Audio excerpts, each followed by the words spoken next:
Fala galera, sejam muito bem-vindos a mais um vídeo. Hoje eu gostaria de falar com vocês a respeito de uma grande novidade envolvendo o serviço de streaming Prime Video, que é, na verdade, mais uma tendência que a gente vem assistindo nos últimos anos. Então, vamos lá!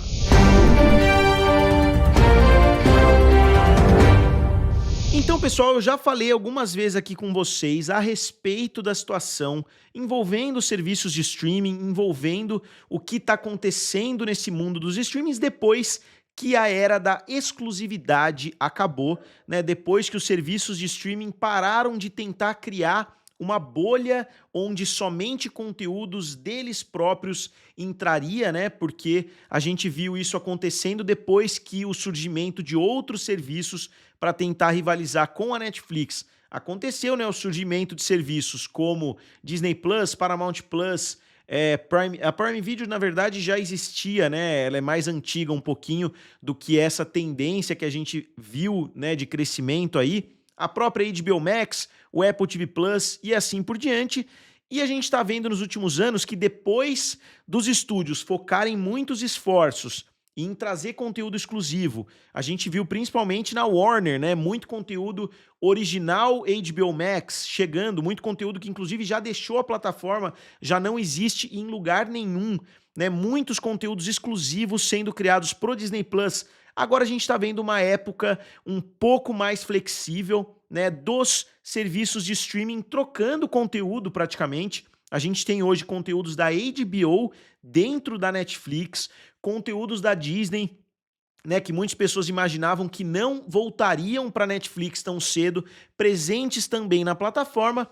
Isso me levou a coroar a Netflix como a vencedora aí da guerra dos streamings, justamente, pelo menos por enquanto, né, pelo menos até que outras atitudes aí aconteçam ou que o momento vire de forma drástica, mas por enquanto é inegável que nenhum estúdio conseguiu competir de frente, né, com a Netflix, tanto que, como eu falei, tem muito conteúdo da HBO, a Sete Palmos, né, o Six Feet Under tá lá, Ballers tá lá, a série Roma, se eu não me engano, tá disponível dentro da Netflix.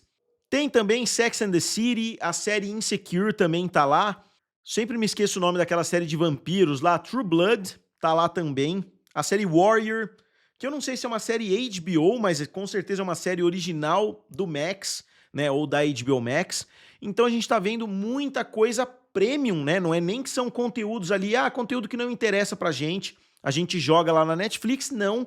Muito pelo contrário, são séries de muito prestígio. Obviamente, Game of Thrones eles não disponibilizaram, porque eu acho que seria um impacto muito forte, né, para a HBO Max se a Netflix tivesse também a série, né, que é um dos maiores sucessos aí de todos os tempos. E a Disney também seguiu mais ou menos o mesmo caminho. A série Lost tá disponível na Netflix também. Tá disponível outras grandes séries, né, que são da Disney, estão disponíveis também na Netflix. Mas a notícia da vez é que grandes séries do Prime Video, séries caríssimas do Prime Video, eles estão estudando a possibilidade, ou pelo menos já abriram, né, completamente a possibilidade de vender para syndication ou para outro serviço de streaming. Syndication seria, né, vender para uma Warner Channel, vender para algum canal de televisão aberta ou televisão fechada lá nos Estados Unidos, né, televisão a cabo. E as séries citadas na reportagem da Variety, que fala a respeito disso, são as séries Citadel, que eu já assisti, né, não achei grande coisa, eu esperava bastante da série, é uma série dos irmãos Russo, que foi talvez a série mais cara já produzida, e a série também do Senhor dos Anéis, que também é uma série caríssima, que eles pagaram ali quase $500 milhão só pelos direitos para fazer a série, e é uma série que você não tem a história de um livro, você tem que meio que pegar a mitologia nas sobras ali para fazer a série. Eu gostei bastante da primeira, eu gostei muito da segunda temporada, então para mim é uma série boa, mas eu sei que muitas pessoas não concordam com isso, né? Eu não vou discordar do que muita gente fala a respeito da série, mas para mim é uma série muito boa. E é curioso que eles não falam nada de The Boys, por exemplo, que eu acho que seria um fenômeno gigantesco se chegasse ou num canal de televisão pago ou em outro serviço de streaming. Imaginem o público da Netflix transmitindo The Boys. Eu não sei se eles têm pretensão de vender algum conteúdo para Netflix, Porque eu diria que a Prime Video hoje é a única grande concorrente, né, por causa do peso da Amazon, por causa da quantidade de pessoas que possuem o Prime lá nos Estados Unidos, que utilizam o Prime Video somente porque eles são assinantes Prime por causa da Amazon. A Amazon é um fenômeno absoluto lá no mercado norte-americano.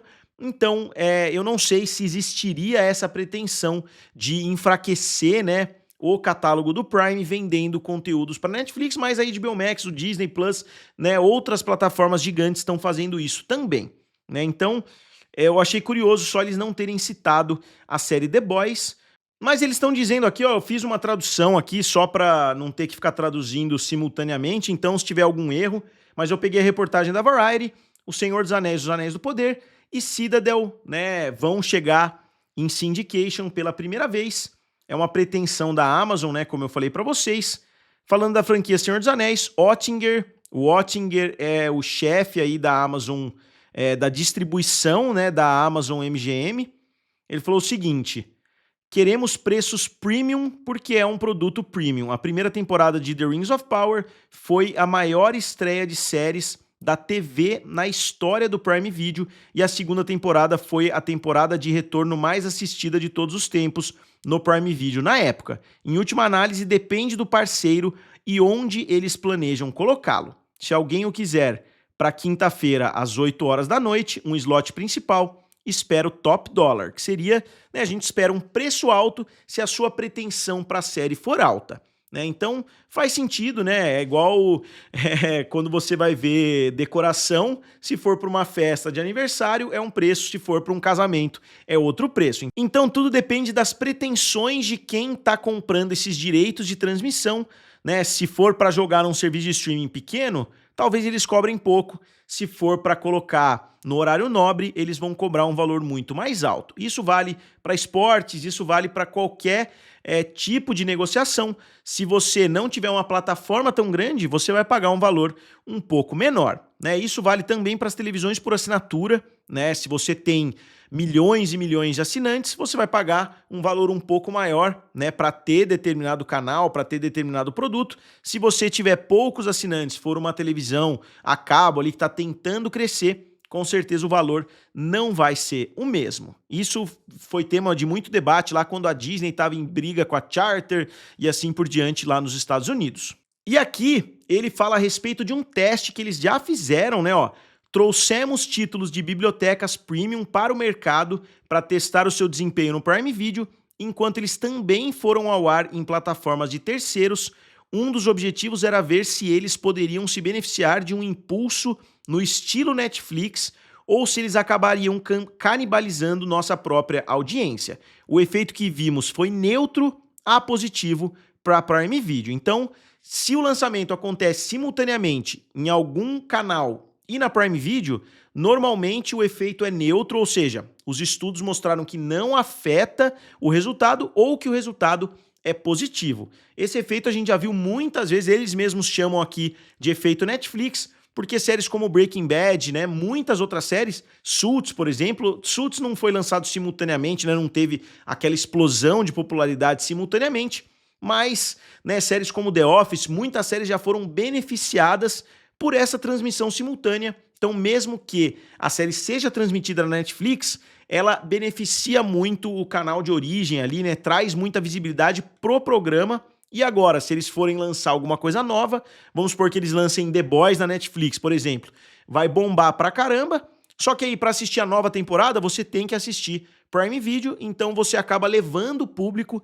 de um serviço de streaming pro outro. Mas ao que tudo indica, como eu falei para vocês, a pretensão deles não é vender para outro serviço de streaming, não é vender para Netflix, não é vender para HBO Max, é vender para ser transmitido mesmo em syndication, para transmitir ali na televisão normal. Eles citam aqui, ó, as conversas estão em andamento com suspeitos habituais, liderados pela ITV, BBC, TF1, M6, Mídia 7 da Espanha e Itália, bem como RTL, ProSieben e ZDF na Alemanha. Na América Latina, seus maiores compradores são a mexicana Televisa e a Globo no Brasil. Então a Amazon já faz esse tipo de negociação, né, com algumas séries, mas agora eles estão pegando literalmente as séries Prime, né? Óbvio que é meio redundante falar isso, mas seria o equivalente à Netflix tá falando que vai vender Stranger Things, né, para ser transmitido aí globalmente em outras plataformas. Seria o equivalente à HBO, como eu falei, falar que vai transmitir Game of Thrones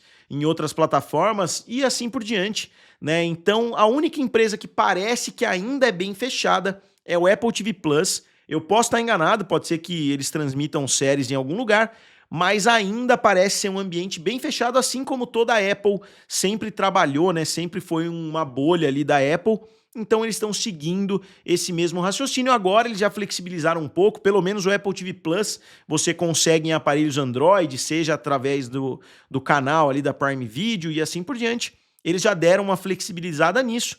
Vamos ver se no futuro a gente vê notícias também da Apple nesse sentido, que a Apple tá vendendo séries aí para outras plataformas, outras páginas e assim por diante, mas por enquanto é só ela, né, que ainda não tá fazendo nada nesse sentido. Então eu acho normal, né? A Amazon agora é dona da MGM, conforme o mercado vai se assentando, né? Digamos assim, conforme as empresas começam a entender mais essa era dos streamings, que ainda está engatinhando, né? Eu acho que a tendência é que muitas mudanças aconteçam mesmo. Então eu acho que é natural que as empresas façam o conteúdo para um serviço de streaming, mas eles sabem que muitas pessoas não assistem ainda as séries nos serviços de streaming, então você tem que atingir todos os públicos, você tem que servir todo mundo. O McDonald's tem a batata frita de R$ 5, mas tem lanches ali de R$ 70, R$ 60. Então você tem que tentar atingir todos os públicos, né? Assim como marcas de carro, tem carros ali que vão de 100 mil até 500 mil. Então faz sentido você ter a sua série numa plataforma de streaming, mas você ter também em um canal de televisão por assinatura, porque públicos diferentes vão assistir de formas diferentes. Então, como sempre, eu gostaria de saber de vocês, né? O que vocês acham dessa tendência. Eu, particularmente, não acho tão ruim assim para o consumidor, porque você tem mais possibilidade de assistir um volume maior de conteúdo, né, sem ter que necessariamente assinar todos os serviços de streaming, sem ter que estar ligado em todas as plataformas. Isso ajuda o público comum, né, o público mainstream, que assiste as coisas ali na sua casa, no canal de televisão, que não está tão ligado assim nesse mundo dos streamings. Então, como sempre, gostaria de saber a opinião de vocês a respeito desse assunto.